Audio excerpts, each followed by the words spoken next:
Hi, I'm Ken Sherman, Senior Editor here at CNET.com. Today we're going to take a first look at the Samsung SGH A777. This is a new phone for AT&T service.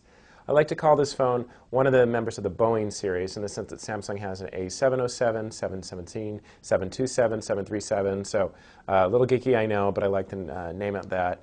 It has a pretty standard design as far as the series goes in most cases. It is a slider phone. It has a thin profile. Samsung has pumped these out by the dozen, so really a lot of these kind of phones, 3G mid-range features, not a whole lot to distinguish it from its counterparts. Had decent sound quality, decent performance, and functional features, so really not a whole lot different except for maybe its color scheme. Comes in the blue that you see here, also comes in red, doesn't come in that standard black or silver that we're so used to seeing from Samsung in many cases.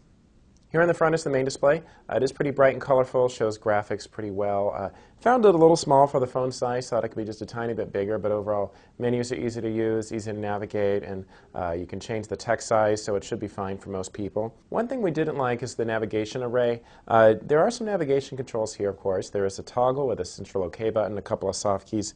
The soft keys were kind of thin, but overall pretty tactile and easy to use. One thing I didn't like, though, is there weren't enough keys here on the outside of the slider face. There's no talking in key, there's no clear button, so that means that you're going to have a hard time using the back or clear button when you're scrolling through the menus. Also, I like being able to make calls using my recent calls list or maybe a contacts menu without opening the phone, and you can't do that. You will have to open the phone to see those. They're right here. So really prefer to have more controls here on the front face. Keypad buttons also weren't the greatest. They are very flush, they are very slick, so dialing and texting wasn't a problem most of the time, but you might want to give it a test drive first because it did take a little getting used to. Also, it's possible to dial by feel. There is a bright backlighting though, so you can dial in dim situations. Down here is the combination wired headset port and charger jack. Of course, it is a proprietary connection and you can only use one peripheral at a time, typical for Samsung in a lot of ways. Here on this side, there is a button for the music player. There's also a button that opens a secondary shortcut menu on the display and the MicroSD card slot.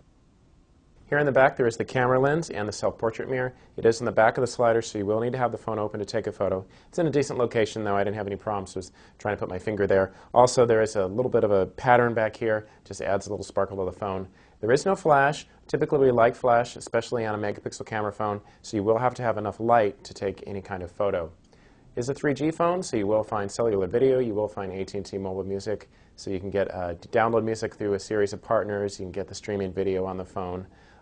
Overall performance is pretty good. There's also stereo Bluetooth, personal organizer features, so most of the things you'd expect on a phone of this caliber.